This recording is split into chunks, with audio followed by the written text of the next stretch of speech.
અકસ્માતોની ઘટના રોકવા સુરત શહેર પોલીસ મેદાનમાં આવી છે। સુરત શહેર ટ્રાફિક પોલીસ દ્વારા વાહન ચાલકો માટે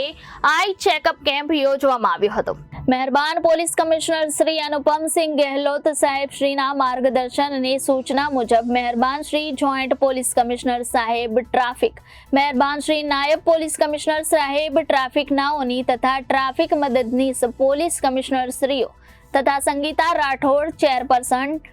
ટેન્ચટ ક્લબ 32 તથા chairperson Anurag Mehra Surat 41R club 104 નાઓના સહયોગથી પોલીસ તાલીમ કેન્દ્ર સુરત શહેર ખાતે પ્રોજેક્ટ દિવ્યમ અને પ્રોજેક્ટ જ્યોતિ દિવ્યમ દ્વારા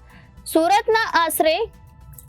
300 રિક્ષા ડ્રાઈવરો તથા ટીઆરબી કર્મચારી તથા પોલીસ કર્મચારીઓની સંપૂર્ણ આંખની તપાસ તથા ચશ્મા વિતરણ અને ફોલોઅપ ઓપરેશન તથા 16 જ્યોતિ દિવ્યમ A1 ચશ્માનું વિતરણ કરવામાં આવ્યું હતું। આંખની ચકાસણી બાદ નંબર ચશ્મા અથવા કોઈને મોતિયો હોય તો તે ફ્રીમાં ઓપરેશન કરી આપવામાં આવશે। આ કેમ્પમાં સુરત શહેરના રિક્ષા ચાલકો, બસ ચાલકો, ટ્રક ચાલકો, સ્કૂલ વાન ચાલકો જોડાયા હતા। આજરોજ માનનીય સીપી સાહેબના માર્ગદર્શન હેઠળ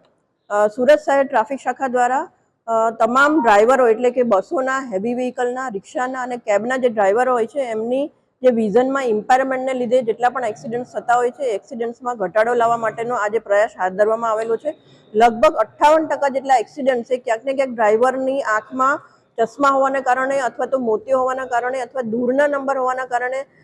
જ્યારે પણ એક્સિડન્ટ્સ થતા હોય છે તો એવા એક્સિડન્ટમાં ઘટાડો લાવવા માટે સુરત શહેર ટ્રાફિક શાખા દ્વારા આજે 250થી વધારે ડ્રાઈવરો જે છે એમનો આઈ ચેકઅપનો કેમ્પ એ પોલીસ તાલીમ કેન્દ્ર હેડક્વાર્ટર ખાતે રાખવામાં આવેલો છે। જેમાં મુખ્યત્વે ટેન્જન્ટ ક્લબ અને 41 ક્લબના સહયોગથી આ તમામનું આજે આંખનું જે દ્રષ્ટિમાં કમી છે તેમનું નિદાન કરવામાં આવશે। ફક્ત નિદાન નહીં પરંતુ જેના પણ આંખની દ્રષ્ટિમાં ક્યાંક ને ક્યાંક નંબરો હશે તેમને ચશ્માનું વિતરણ પણ કરવામાં આવશે અને સાથે સાથે જો મોતિયાની કોઈને પણ પ્રોબ્લેમ હશે તેમને ફ્રીમાં સર્જરી પણ કરી આપવામાં આવશે કે જેના લીધે ક્યાંક ને ક્યાંક ડ્રાઈવરો આવી આઈ ચેકઅપ કેમ્પ માટે એમને પ્રોત્સાહન મળશે અને સાથે સાથે એમને જે કોસ્ટમાં બધી વાર આર્થિક પરિસ્થિતિ સારી ન હોવાના કારણે એ લોકો ઓપરેશન નથી કરાવી શકતા અથવા તો ચશ્મા નથી ખરીદી કરી શકતા। એના ભાગરૂપે અત્યારે આ બંને સંસ્થાઓના સહયોગથી આ કાર્યક્રમ રાખવામાં આવેલો છે અને જેમાં 250થી વધારે ડ્રાઈવરોએ આજરોજ ભાગ લીધેલો છે અને આજે આ તમામનું આઈ ચેકઅપ કરવામાં આવશે। Reporter Arvind Rathod, Janadesh news, Surat.